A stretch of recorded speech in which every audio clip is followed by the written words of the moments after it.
At makaka-relate ka ba sa ganitong luto? For today's video mga kapares, isa namang simple at masustansyang hipon na sinabawan ang lulutuin natin ngayon. At ito nga yung mga nabili natin sa palengke. Syempre nakabili tayo ng ating pang-partner dyan na galunggong, at yung mga dahong gulay na nabili natin ay tatlong klase lang. Kaya bago po tayo mag-umpisa ay syempre iprito na rin natin yung ating mga galunggong. At talagang gusto ko dito ay yung medyo tostado.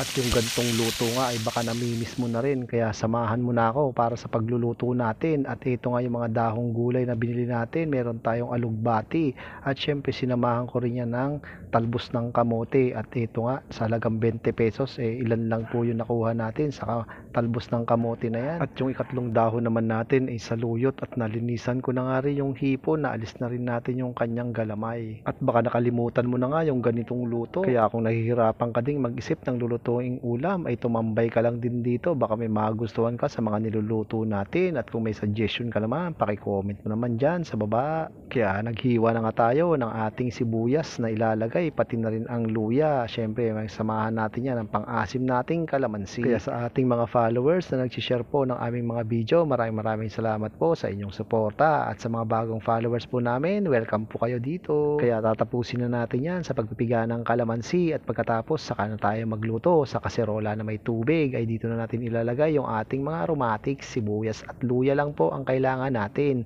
Saka naman tayo maglagay ng tansyang bagoong, at pagkatapos takpan natin yan hanggang sa kumulo. At saka na natin ilagay yung ating sagpaw na hipon, at pagkatapos sunod na rin natin yung mga dahon na talbos ng kamote, pati na rin yung ating alugbati. Saka na rin natin yung saluyot, dahil napakabilis nga lang itong lutuin mga kapares. At saka natin yan ayusin, at pagkatapos tatakpan lang natin yan at pakukuluin ng ilang minuto. At pagkatapos nga mga kapares, tignan nyo naman, syempre hindi pa tayo tapos dyan, dahil ang pampinali natin dyan ay yung pang-asim natin na kalamansi. At ganoon nga lang kasimple at kabilis ang pagluluto natin, kaya tinakpan lang natin ng bahagya. At makalipas ang ilang minuto, tignan nyo naman, my goodness, napakasarap na naman ang ating nilutong sinabawang hipon. Kaya ano pang hinihintay natin mga kapares?